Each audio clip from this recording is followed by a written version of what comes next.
Oh, this is going to be a fun one today, folks. The Chaser is about to get a serious upgrade. And by upgrade, I mean we are going to install a downpipe.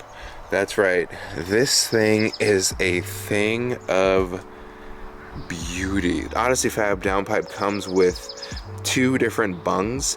One bung would be for your wideband, and then the other one would be for your exhaust temperature. Since we don't have any of that and we run on the stock ECU on our JZX100 Chaser, we have to switch out our O2 sensor with a Bosh O2 sensor unit. I'll drop a link down in the description below. And then we also got a little plug here to plug off one of the outlets for the downpipe. Once we get our exhaust temp gauges or whatever, sure, then we'll use this. But for now, I'm just gonna put a little washer in between here and then put on some anti-seize, and so that way I can use this later. Now I do have to let you all know that if you are gonna change any emissions equipment in your vehicle, that's a federal thing. So I have to say this right now, installing a downpipe and removing a cat is for competition use only, not used for the road, and it will make your vehicle not street legal.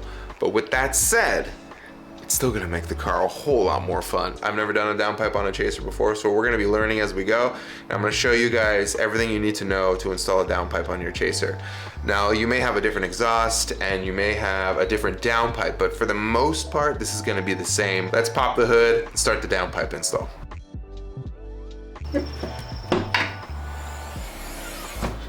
Ooh, focus, would you? Please focus. There we go.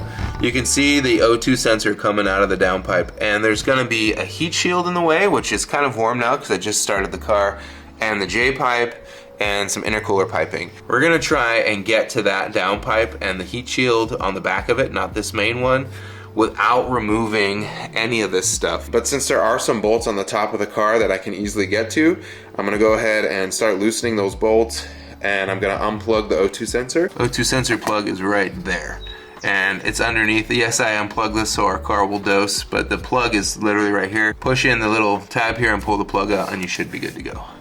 There we go. Plug's out. You can see it there. Now there's going to be two bolts that hold on the back of the turbo heat shield. Those look like 12s, and they look like they're a little stripped. So maybe this Chaser isn't as stock as we once thought it was.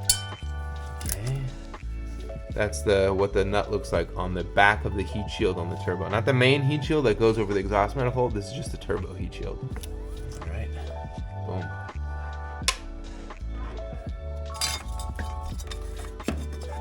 All right, factory O2 sensor is gone. And the two nuts that were going through the heat shield here hold it in place. So that's great. Now we have a little bit more access to the bolts behind the turbo. So I'm not going to be using this, but we're going to save this because I need this diagram here when I make my Bosh connector to make sure that everything mates up. Now is actually a really good time too, before you start to jack up your car, let's throw on some PB Blaster onto as many bolts as we can from this angle so it can soak as long as possible.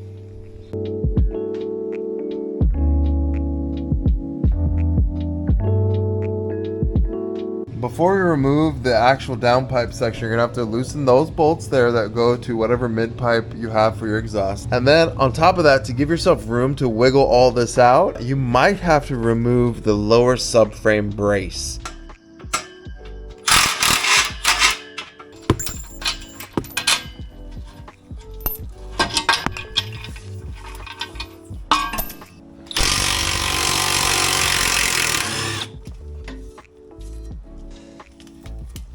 You can see the bolts that hold the triangle flange of the turbo onto the turbo elbow. Those are 14, there's 3 of them. And the way I'm gonna attack these is a super long extension. Get it through my power steering rack lines, right through here. And I'm sure once I loosen those up, this entire downpipe will wanna fall. Oh, that's fun. She's out. Stock downpipe, no more. No turning back now, baby. We got strip nuts. Bye-bye. With the downpipe off, you can actually see what the elbow looks like. And there's a couple bolts. There's 5 studs with nuts on them. The easiest one to get to from my current position is the one right above the rack and pinion. There's another one underneath that little, the 2 studs that you see there. There's 3 on top, and then there's 1 over here on the top right. So I can actually start to loosen these up. Again, I assume these are 14s. I did put PB Blast on them right now to let them soak, so I'm just gonna let them do their thing, not rush it. It's a good time to have some lunch. It's 1 o'clock now, so I've been doing this for about an hour and a half. I only have about 2.5 hours left.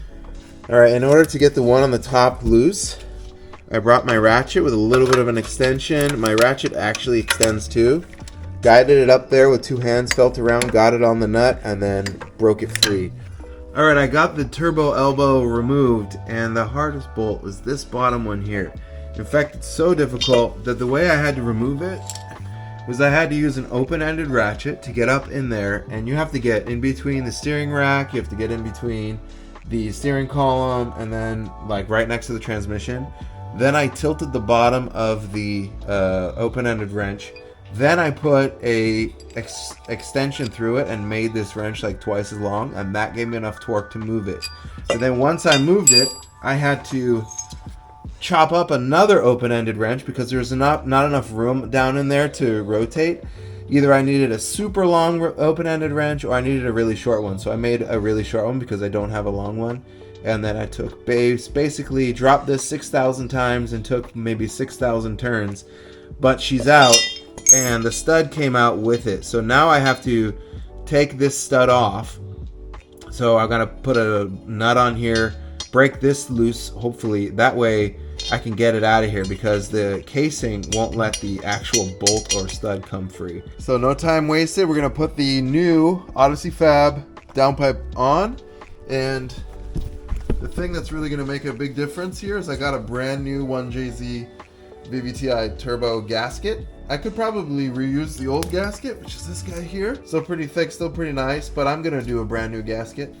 All right, when in doubt, ask your wife to help you. Her hands are smaller than yours, and she can get in places that your dumb sausage fingers can't. Here, let me try and move the pipe out. Oh, thank you. There we go, she's doing it. Now it's time to marry the factory connector with the Bosh O2 sensor. And this chart that comes with the Bosh O2 sensor is actually very helpful.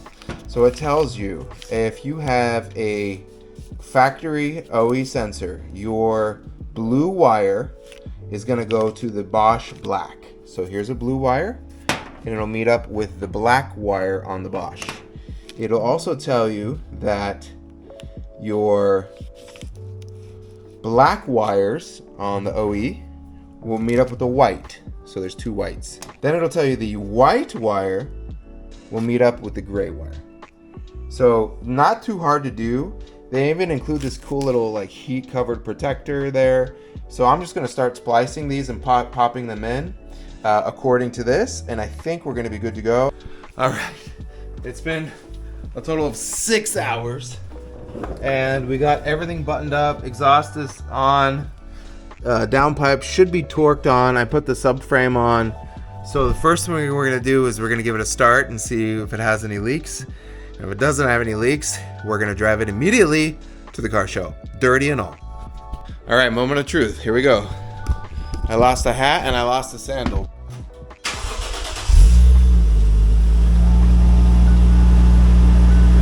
So far so good. Let's see if she has any leaks while revving.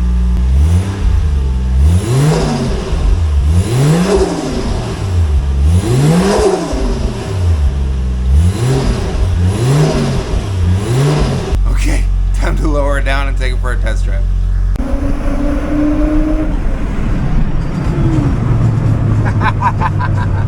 The Chaser is so much faster. In second gear, if you floor it, brakes loose. And on top of that, you hear all the great turbo noises. There is a lot of smoke because I think all the PV blasters blowing off. But how fun! It's very fun. It's very scary. It's very scary. All right, we're gonna go so I can drive. This is us cruising at 70 miles an hour inside the Chaser, and you actually don't hear the exhaust. I don't want to get a copyright strike. You don't hear the exhaust. It's just you hear some road noise and some wind noise. But even though this car is completely straight piped and has the HKS Silent high power, you just don't hear it. I mean, this is so quiet. Right, babe? Yeah. Is it loud? No, it's not loud. You would think a straight pipe car, like no exhaust or straight exhaust, would be way louder, huh? Yeah, I was like so worried. I'm like, oh my god, babe, we're gonna make it like pow pow pow. I know, it's just mellow. It's really mellow. It's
from the car show, and that was so fun.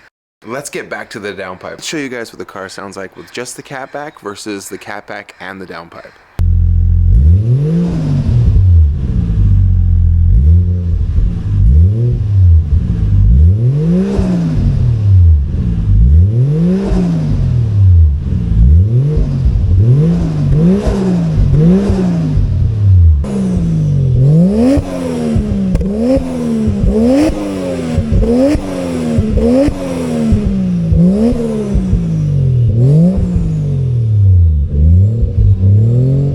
Now that we got the downpipe on, there's one more thing I really want to install in the car in this video, and that is a vintage, authentic TRD front strut bar for the JZX100 Chaser. I just finished restoring this thing, sanded off all the old powder coat, got rid of all the rust, kept the authentic TRD badge, and coated it in black sealant so it'll last forever. Now it's time to throw this thing in the car and we can finish up this video.